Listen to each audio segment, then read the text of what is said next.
Update. Would I be the a-hole if I stopped doing all favors for my ex since he refused to do one for me? Original post. This is kinda sweaty, but my ex-husband Greg, 38 male, and I, 30 female, have 2 kids, Louisa 9 and Ted 7. We divorced over 5 years ago and co-parent very well. The divorce was because I was happy with our 2 children, but he wanted more, and even therapy didn't help. We have had basically no issues. There's no child support. We're 50-50. Have never had issues having the kids if the other parent has something come up, and understand that it's just about making sure their lives aren't too disrupted. Greg remarried Tessie, 38 female, 4 years ago, and they have another child, a boy, with another about to make their appearance in this world in a few weeks. I am marrying my fiancé Luke, 36 male, in February. We've been together for about 3 years, and he's known my kids for 2. We moved in together last year. We have a group chat but aren't overly friendly or anything. We only talk about the kids and keep it pretty lighthearted. Our only rules with the other dating partners are that we would introduce them to the other before they met the kids, which went great with both of them. When Tessie and Greg married, I obviously kept the kids an extra week for their honeymoon, and again for my actual week so they could settle in. They didn't live together before they got married. When they had their first baby, I kept our kiddos for about a month, but brought them over a few times to see their new brother obviously, so they could settle in since it was Tessie's first baby. A few weeks ago, at one of Louisa's games, Tessie told me the date her C-section was scheduled for, which is in the middle of their custody week. I told her we were excited for them and of course I could keep them that week and my following week, and we could go back to normal their next custody period. She kind of hemmed and hawed and asked if we could keep them for another custody week to give them a month again, to get used to things. I said that was fine. I didn't expect them to need that much time for their second baby, but C-sections are major surgeries, and I said I'd be happy to keep the kids. They don't live far from us, so bringing them over to hang out won't be too out of my way, and of course I love having my kids with me. Anyway, we finalized our plan for our honeymoon, which is 3 weeks. I know it seems excessive, but it's something on both of our bucket lists, and not something the kids would be too interested in. The honeymoon seems like the best opportunity to do it. Basically, what would happen would be that we'd get married on Saturday, my week. The kids would stay with Greg that night and stay for his week, then they would keep them for our week and their next week. So they'd have them for one of my custody weeks plus 1 extra evening. I don't have family around. My parents died young, grandparents before them, and the aunt and uncle who helped raise me retired to New Mexico. 3-hour plane ride plus 2-hour drive at minimum. I have friends who have watched the kids before, but I didn't see a single issue with asking Greg to keep them for a week, since it seems like there's a bit of precedent. I texted him the general plan and emailed him a more detailed one with locations, days, times, etc., so he could know where we were/how to contact us if there was an issue. I thought all was well and good, but they never responded until a few days later when they emailed me what Luke and I jokingly now refer to as the manifesto. It was long, rambling, and repetitive. The gist of it was, what kind of mother goes on a 3-week vacation without her kids? I'm a terrible person in general for asking a young mother to have her stepkids full-time for 3 weeks, while I go and enjoy myself. She kept calling Tessie a young mother. I think she means mother of young kids, and I know it's not the point, but it kept annoying me. Also, it wouldn't be alone with her. Greg would obviously be there. I am a horrible co-parent for asking them to have the kids for 3 straight weeks while their kids are so young. Their newest baby will be 6 months old by then, by the way. Apparently, it's all well and fine that Luke and I don't want more kids. He has had a vasectomy and has known he didn't want kids of his own for a while, but we'd better not think that gives us permission to dump Louisa and Ted on them to gallivant around. I don't think I've ever gallivanted in my entire life. We needed to figure our own weeks out ourselves. This was not life or death, and it was ridiculous to ask them. I got petty after this, especially with them acting as if we are constantly dumping the kiddos on them. So I went through the last 4 years of texts and made a spreadsheet of how many times either of us has asked the other to keep the kids, along with the duration, on an Excel sheet. While we have both made these requests, they have done so for 87 nights, 52 times, versus my 12 nights, 8 times. Obviously, this makes sense since they have a baby, and I didn't send it to them or anything, but it was good to know I'm not crazy. My friends say I should tell them that, fine, I won't keep them during their custody time after their new baby comes. I'm not going to do that. I love my kids and want to see them as much as I can, but I do a lot extra for them. Just some examples. I, sometimes Luke, if he's off work, pick the kids up every single day after school. And on Greg's custody weeks, I drop them off at their house since he doesn't get off until 5. So Tessie doesn't have to take the baby out to pick them up. Keep in mind that she does not work anymore. Our divorce decree says that whoever's week it is must drop the kids off at the other parent's house. But I've been doing all of the back and forth for a while again because they have a kid and because it's not that far. 5-minute drive, 20-minute walk if it's nice. I take the kids to all of their appointments, do all of the school parent stuff during the day, etc. Since I have a super flexible schedule and Greg's isn't, he would need to use PTO for all of this. We usually split health insurance per the divorce decree. They're on his work's insurance, but since I take them to all of their appointments, I pay all of the co-pays. I keep a tally just in case I would end up owing him money, and I know what he pays towards the premiums, and in the past, it was minimal. But our daughter unfortunately has type 1 diabetes, which has gotten pretty expensive. It wasn't killing me, but Greg mentioned how tight money was once when I was bringing it up, and I decided that it's not affecting my life and our daughter needed it, so I've been letting it go. Their son has been in the process of being diagnosed with autism and has pretty bad meltdowns. This is all I know from Greg, so they call me pretty frequently to see if I can come and get the kids for a few hours if things are overwhelming. Of course, I love my kids and spending time with them, but I've had to cancel plans for this and they have not cared. Greg was in an accident and has been using my old car. I got a new one and hadn't sold the old one yet. It's not worth a ton or anything. For the past 7 months, with no effort to replace it. Greg travels sometimes for work, and they, Greg and the kids, have a cat over there. Normally, Louisa would take care of the litter box if Greg was traveling, but since her diagnosis and until we get her labs/health under some form of control, we both agreed that we don't want her messing with it. They let the cat go outside during the day. Since Tessie has been pregnant, she said she shouldn't have to. And Ted is a little young. He tried, failed, now he helps, LOL, so I've been doing it. Anyway, these are all benefits for them that I'm going to inform them are ending. I won't go back on my word to have the kiddos after she has her C-section, but the absolute gall of them to not do the one thing that I have asked of them and that I've done for them has brought me to this. Most of my friends say I'm not going far enough, but a few have said that it might cause a breakdown in our co-parenting relationship, which would affect the kids. That's really the only thing I care about, so now I'm hesitant. Now for the top comments before reading the update. Honestly, I would send an email with a spreadsheet, pretty badass in my opinion, and let them know that you don't appreciate their ungrateful attitude, and that you are more than happy to go by the parenting agreement going forward. People want to be petty and ungrateful, and so do I, LOL. I just feel like the best thing for my kids is to have a good co-parenting relationship. My friend's parents were divorced, and they did not get along, and they made her childhood miserable. It's not their fault we didn't work out, and I want to do everything I can to make their lives not that much harder. But I agree, I need to stop being so accommodating. It will be a horrible wake-up call, and I just don't want them to make my kids' lives worse. Not the a-hole. Don't let anyone walk over you. They said you were dumping the kids on them when they were doing exactly the same. I just hated the word dumping, as if my kids aren't a delight to be around. I mean, for their parents, I'm not one of those crazy moms or anything. I just can't imagine saying they were dumped on me.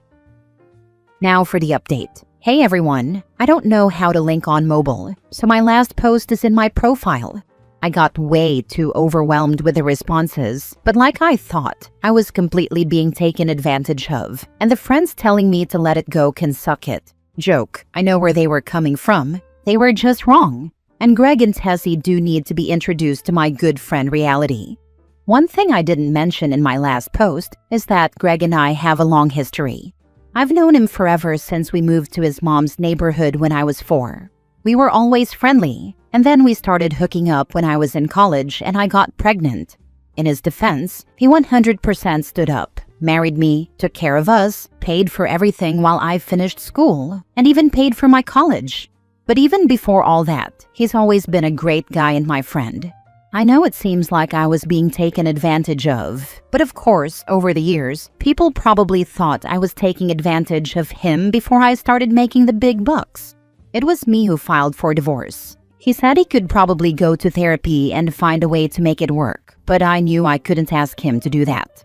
And there has been reciprocity in other ways. After we divorced, he definitely helped me a lot in setting up my new home before Luke and I got together. Doing things like mowing, cleaning the gutters, fixing appliances. Obviously, those things don't happen anymore, but I'm just saying it hasn't always been me doing everything. Finally, all of this has not been thankless. Up until the manifesto, they were incredibly and vocally grateful and appreciative. Doing things for appreciative people is great and makes me feel good.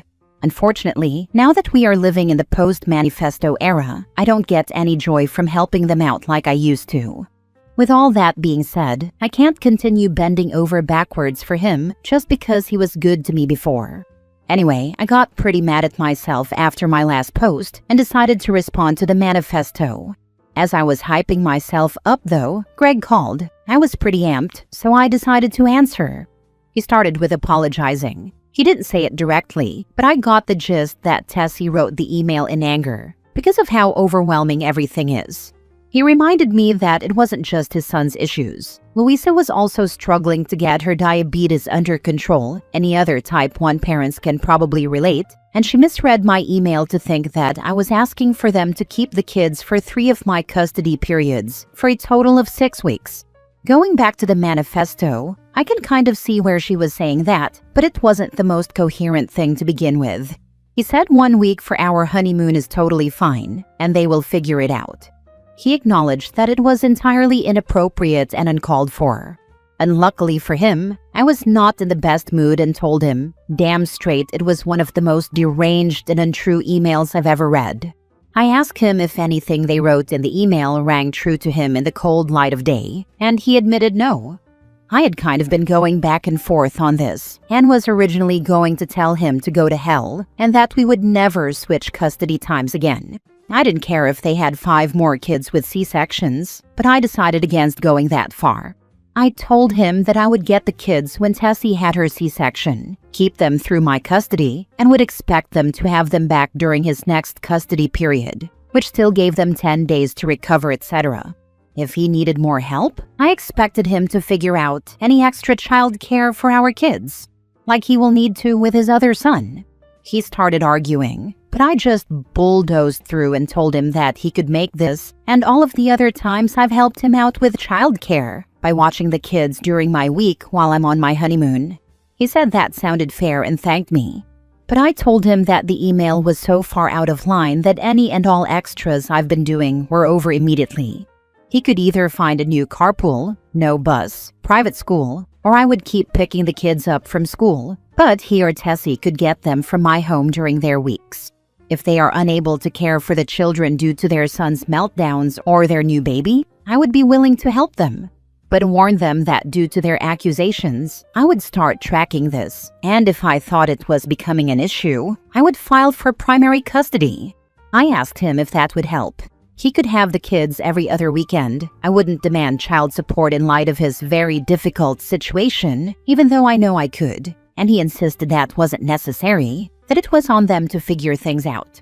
He really didn't have a lot to say back to any of this, and apologized again. I told him that it wasn't impossible to rebuild the trust we've had in the past, but it was going to take a lot of time and hard work on his and his wife's part because I was done putting in so much just to get attacked. He promised he understood and that he'd figure everything else out. I told him that since this was another verbal, aka not legally binding agreement, the first time either of them slips up, makes outrageous demands, or says anything remotely close to what she wrote in that email, I would bring down the hammer, because due to the attacks on my character, I now had a lawyer on retainer. Hadn't met with the lawyer yet, but sometimes you need to bluff. He confirmed he understood. Tessie sent me a text apology. It seems sincere, but I don't trust her.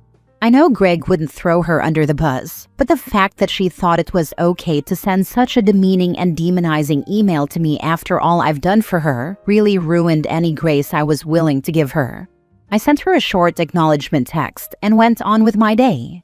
Both their lives are about to get much more difficult. If they try to put any of that discomfort or difficulty on my kids, I will move swiftly. But also, if it means that my kids get a little less at their dad's house than they do here, that's not the worst lesson for them. Their needs will always be met, I know that. And they've been in therapy for a while. So while I'm concerned that Tessie could take her frustrations out on them, I truly think they would tell me. I read so many other stories on here and realized that 2 things. So, the thing with the car, it's meant for my friend's stepdaughter for when she gets her permit. She is 15, and we all love her so much, but she has that disease that 15-year-olds get, where she really doesn't have any motivation whatsoever. So, I was talking about all this to said friend. She told her husband, and he marched upstairs and told his daughter to get dressed so she could go and take her permit test. She failed, but is going to try again next week, and he is purchasing the car next week. Greg knows and knows he has until then to acquire a new one. And the cat isn't Tessie's cat. It was Greg's guilty divorced dad first Christmas gift, LOL. I really like the cat. She's very sweet and snuggly, and I haven't minded helping, especially since Louisa does feel bad she doesn't do it anymore. Honestly, if it wasn't for that, I probably wouldn't have agreed to help.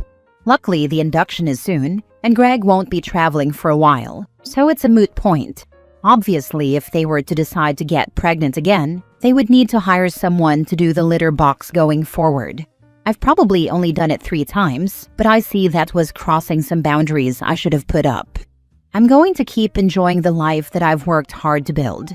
I know they'll always be around and in my life, and it's unfortunate for them that the choices they made got them in this situation, but they're going to have to rebuild their village. I'm excited for the wedding and especially excited to go to Japan. Those things, and of course my kiddos, are my focus going forward. Peace.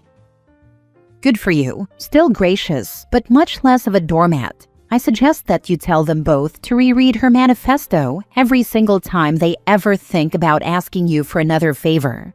Because they sure have burned themselves. Both of them. Why do I know it's both? Because you know that the new wife has been saying this crap, insulting and disrespecting you to your ex, and he didn't shut her down. No one develops that ridiculous level of entitlement without spouting off in front of others and having them agree or say nothing. So next time he asks you for a favor, we know she won't, ask him if he is still letting her insult you in private, because he absolutely was. I actually did. When he started pushing back about no more favors, I told him to read the email again and call me back. Last story. Would I be the a-hole for refusing to let my mom move in with me after she sold her house to pay for my brother's wedding? So I, 29 female, bought my first home last year. It's small, but it's mine, and I've worked my butt off to get here. My mom, 56 female, has always been closer to my younger brother, 26 male. I'm not bitter. It's just how it's always been. He's the golden child, and I'm the independent one. Last month, my brother had a massive destination wedding, like $80,000 massive. I didn't know the full cost until my mom casually mentioned she sold her house to help pay for it. I was stunned. She said she was downsizing anyway, and that family comes first. Now she's asking to move in with me just for a few months. But here's the thing. She never asked me before selling her house. She didn't contribute a cent when I was struggling through college or saving for my home. She's always prioritized my brother, emotionally and financially. I told her no. I said I need my space, and I'm not comfortable with her moving in. She got upset and said I was being selfish and punishing her for loving her son. My brother called me and said I was being cruel, that family helps family, and that I should be grateful she even wants to live with me. Now I'm getting guilt-tripped by half the family, while some quietly telling me they get it. So, am I the a-hole for saying no? Tell her to move in with her son. Since they both knew about the house sale and he saved money by her paying for it, he can thank her by letting her move in. Also monitor your mail. She may change her address to yours to claim residency. To everyone in your family complaining, tell them to take in your mother then, since family helps family. She made a huge financial decision without considering you, and now expects you to fix the fallout. Boundaries aren't cruelty, they're self-respect. She can go live with a son she loves on so hard. For real, like if she had that much energy and cash for him, he should be the one opening his doors now. Actions have consequences.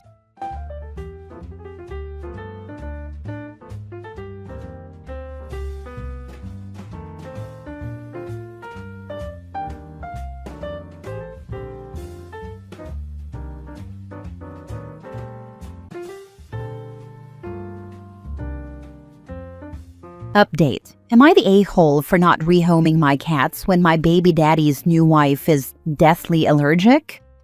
Original post. I, 24 female, have recently gotten new cats. My daughter, 6, has always wanted cats and she has an obsession with them. She frequently says, "All I want in this world are cats." However, baby daddy's, 25, new wife, also 25, is deathly allergic to cats and has been to the hospital once for it. I have multiple friends with cats, and my daughter is frequently around them and plays with them, then goes over to baby daddy and wife's house. And there has never been a complaint of allergies. I was told by the wife that she would start taking allergy shots and would be good to go in around a month's time. I found the perfect cat sibling pair from an adoption agency in my area, and with the info on it being about a month, I had a friend agree to watch them in the transition period. I would also take caution with giving baths, changing clothes, etc. if my daughter did see the cats. Well, yesterday I let them know that she had come in contact with the cats briefly, but she was bathed and put in freshly washed clothes that had not been in the same house as them. I was told to still take her over to her grandparents' house for another rinse-off and change of clothes just in case. After dropping her off, I received a call from baby daddy, where he told me his wife could no longer get the shots since they just found out she's pregnant. He said he would like the cats rehomed or returned to the adoption agency. My biggest concern is for my daughter, and I genuinely believe if the cats were taken from her permanently, it would be traumatic for how long and how badly she's wanted them. Not to mention the resentment it would cause toward the wife and new baby. And that's just a horrible thing to do after giving a pet a new home after being rescued. Also, I would be effectively blacklisted from all rescues and agencies if I were to do that, and rightly so. I ended up getting another call the day after saying they were in the ER for hours and spent a bunch of money for the visit, and the cats need to be rehomed. But like I said before, my daughter has been around cats many times and gone over there, and there's never been an issue. I find it hard to believe that after 2 baths and clothes changes, it truly caused such a bad reaction that the hospital was necessary. It's also important to note that the 3 of us have not always gotten along, especially since the wife was my best friend for a while before I found out she got with him. We were on very bad terms for a very long time, so I find it hard to give up something me and my daughter have been so excited for. I've worked so hard to get to a place where we can get them, only to be told we can't because of their decision to have a new baby. So, they're still asking the cats be given back or rehomed and making me feel like I'm the bad guy. Am I the a-hole? Also, edit to add, they were both aware for a long time the end plan was to get cats ASAP. That's why she was going to start the shots. They were not blindsided by this plan, and I told the wife when I got them. It was fine before they found out about the pregnancy. Edit 2. Since for some reason I have to preface this was not in retaliation or out of spite or anything in that way toward the wife. We just moved to a place that can have cats. We couldn't at the previous place, and I have been wanting cats since before I even knew the dad in high school. I do not think about them when I'm not directly speaking to them, so adopting cats was purely for the joy of me and my daughter, not to cause problems. And again, they knew this was happening and there were no issues. The cats were adopted and they were informed before finding out she was pregnant, and the plan was fine then, so it was not me trying to make life harder for wife. Now for the top comments before reading the updates. Do not give up the cats. I feel a bath and a change of clothes and no transfer from house to house should be fine. I just don't understand. Can she not sit in a booth at a restaurant if someone before her had a cat and sat there, even if they cleaned the booth? I wouldn't even do this anymore with this behavior and absolute nonsense. They can bathe her and change her clothes if it's this level of concern. Let's be brutal for a moment. OP is being a petty a-hole and she knows it. People who are allergic to cats typically have it to where it can affect their breathing. I know firsthand, as one of my daughters suffers from a cat allergy, as do I. And as a mom with a baby daddy, if I was lucky enough that his wife was allergic, that simp would have a tombstone by now. I get it, but to make life easy for your daughter, talk to her and explain how having cats right now could hurt dad's wife. At least compromise with the adults that after the baby is born, they'll revisit the cat thing when stepmom can go back to getting allergy shots. Now that you're being the bigger person, if stepmom starts with excuses for putting off the allergy shots, go ahead and buy a barrel of cats. And if folks fall out, well, then dad will have to figure it out. You tried. I'm really not being petty. Please see again where I had full permission and everyone was on board, and they only changed their mind after the cats were fully adopted. I've also messaged the dad about them helping with the extra cost for switching them to that allergy cat food, so we will see what he says. I'm willing to work with them. I just don't think it's fair to me or my daughter to ask us to rehome when we were given the green light already.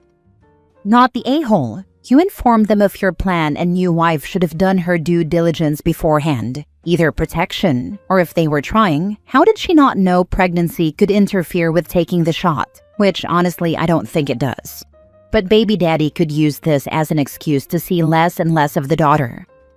My first thought was either both or new wife are trying to push this kid out, now that the new baby is in the way. So it's actually the opposite. He's now trying to get me to give up my time with her until they figure out what to do, so they don't want her to come over here at all until then, so that she isn't re-exposed and sent back to the hospital after another switch-off week. I told them this is not going to happen, as my time with my daughter is the most valuable to me, and they're mad that I won't give her up. I've told them I'm willing to take her as long as needed until they figure it out, but obviously that was not taken well. Now for the first update. Thank you all so much for your feedback and suggestions. I'm not going to be giving many details as it's now going to court. I ended up offering to feed the special food a bunch of y'all suggested for allergies. Thanks again. Use sprays, quarantine clothes, etc. And they told me they are not willing to even try those. The only option is to get rid of them. The wife has now tried and failed. They couldn't find a judge to sign it LOL to put a restraining order on me that states if I don't get rid of my cats, then I'm banned from seeing and having all contact with my daughter until I do. Obviously, this is wildly excessive, and I have an abundance of evidence to disprove the severity, and her claims that I'm trying to harm her on purpose. My daughter let it slip that the wife's parents have cats that my daughter pets when they go to visit. Oops. But even more so, when I talked to my psychiatrist about this at our last appointment, she felt that my cats were necessary to my anxiety disorder. We have talked about me getting emotional support animals for a while now, so she wrote me a note, and they are now officially my legal support animals. This should take care of the restraining order. However, I was also served with papers, as many of you guessed, trying to take my daughter from me. Apparently, the wife has been keeping a calendar of all the days I've had my daughter versus her. She started this calendar before they were even engaged. Wild. To try and show they should get my daughter, since they had her more on paper. However, this is due to the fact that I needed to save up some money in order to put down the first and last month's rent, etc. at my new apartment. So she offered to help as much as I need and encouraged me to pick up extra shifts so that I would have my finances in order. She is now using those times she helped against me and saying I can't care for my daughter on my own with the job I have. I'm honestly sick to my stomach that I've tried so hard to be the bigger person, constantly put up with their shenanigans and crossing boundaries with a smile on my face for the sake of my daughter, all to be once again stabbed in the back by both of them. They don't really have a case, and I have a lot more on them than they have on me, so I'm not worried. Just disappointed that people are truly this evil, even after you try to give them the benefit of the doubt. Custody is between you and baby daddy, not you and new wife. If he wants a visitation, that can be arranged outside of their home. The logistics of that are for him to figure out. You aren't responsible. Yeah, it's all filed under his name and from him, but I was informed it was her keeping track on her own volition. She can keep track of whatever she wants. She's not part of the custody agreement, and her allergies don't dictate what you can and can't have in your house. At the end of all of this, can you get a restraining order against her for all the nonsense she's pulled? She's already trying to alienate you. I'd be worried about her retaliating. I don't know. I have to ask my lawyer. But honestly, I'm scared of her for how psychotic she is. She's been trying to build a case to take my daughter away from me for a year, and I've tried to be super nice and let her be involved in planning my daughter's birthday party. That I had to have a talk with her afterwards about crossing boundaries that a girlfriend at the time shouldn't. I've offered to take our dogs, my parents' dog and hers, to the dog park together, invited her to zoo days, etc., all to try and help our relationship, or at least pretend it's some normalcy for my daughter's sake. The fact that during all of this she's had a smile on her face, and here I am like an idiot thinking, okay, this is doable, I can manage this, only to be hit out of left field that they've been plotting against me the whole time. Truly, it's giving psychotic vibes that she could just do that and not show any guilt. Now for the final update. Thank you again to everyone who has commented with advice and support. This is going to be quick. We had court, and the judge denied their case and had extremely harsh words for both of them. She told them it's not my responsibility to deal with her allergies at my house. They need to come up with a solution on their end or relinquish his rights to me if it's truly that bad of an issue. She also told stepmom she's not a parent, should never be listed as such, and needs to back off. There was a whole lot more, but I'll just leave it with this. It was thrown out, and I've been validated that I've been more than accommodating when it's not even my problem to deal with. My daughter can keep her cats. Thank you all again. I feel like there will be another update. That kind of court bombshell won't just end peacefully. We should start taking bets on if divorce will happen. Oh, I'm very sure it's not over and I'll put some money in that bet, but at least the cat's part of the story. They are safe and protected to stay. That's the best outcome. You know the fight isn't totally over, but at least the cats are safe, and the judge made it clear you're in the right. That's a huge win already. This is very satisfying. How did they respond? Not a peep from them. They went in super confident and talkative, and at the end walked out with heads held low. Don't think they expected to be scolded by the judge. Hopefully you don't get any further backlash from them. I'm worried they're going to just try other things to try to control what you do now. My idiot ex tried to get me in trouble for leaving my kid at home alone until I got home from work. The face on the investigator who knocked on my door, only to find out that kid was 17 years old and only a couple months from their 18th birthday, was great. Last story. Am I the a-hole accused of being cruel and heartless to my step-family because I resent dad for bringing me into it to begin with?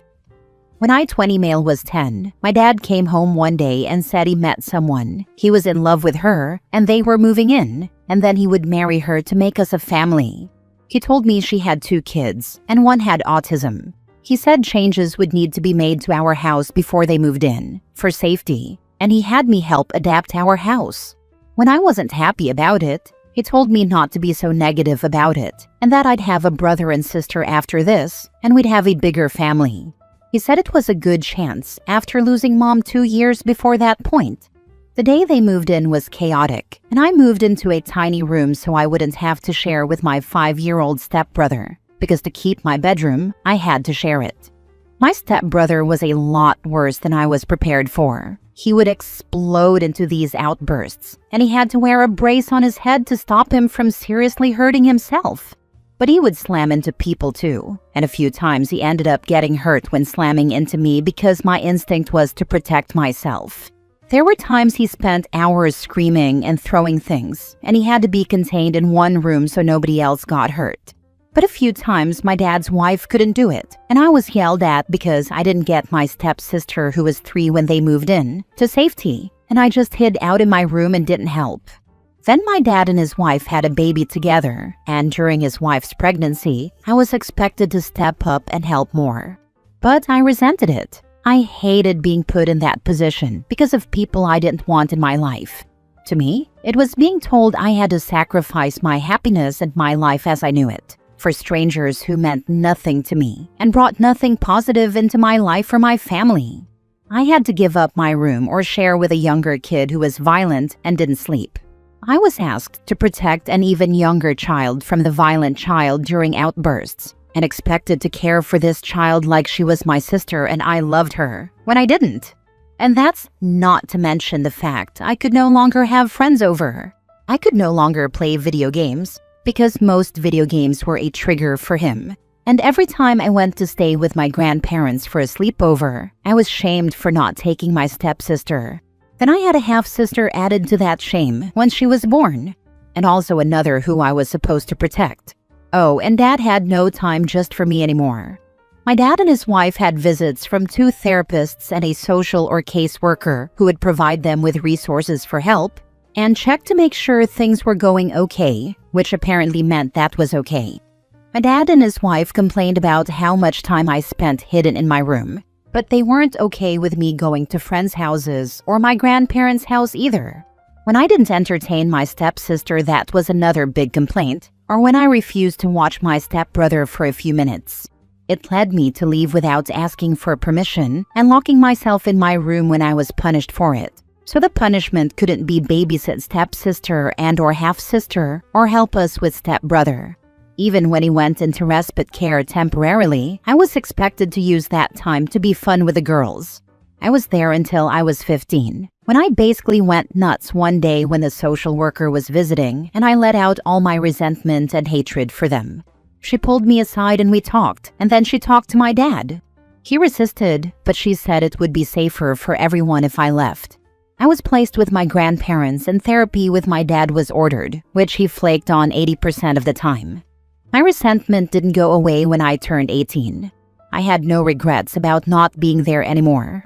I was so glad I was removed before COVID lockdowns happened because I would have been stuck inside with them for a year. And that, even after 3 years of being gone, was a nightmare to me. Dad told me a few months ago he wanted to fix things, and I told him he couldn't. I said he made my life worse when he decided to blend families with his wife, and I would never stop resenting him for it. I said he could still feel it was worth it, but nothing good came out of that for me, and my feelings had not changed. I said I wish I could erase ever having met them. Since then, I get 1 or 2 messages a week from him or his wife, accusing me of being cruel and heartless to my step-family, and especially the kids who don't deserve to be wished away like that. I'm always reminded that one is my bio-sibling too, and that I should be glad to have her and want a relationship. Am I the a-hole? Not the a-hole. You do not owe anyone a relationship. Your dad chose to get married and parent those kids. You didn't. You are an adult and can choose whom you want in your life. Yes, he made those choices. I think he also attempted to force choices and roles onto me which were never fair. He was all too willing to make me a protector even though I was just a kid too, and I had no emotional connection with either of those kids. Not the a-hole. You survived an abusive and unfair childhood situation. Your resentment and desire to keep distance are valid. Being accused of being cruel for protecting yourself is a projection from your father and his wife. Thank you. I hate knowing they expect so much out of me still, even though I asked for none of it and was protected the least.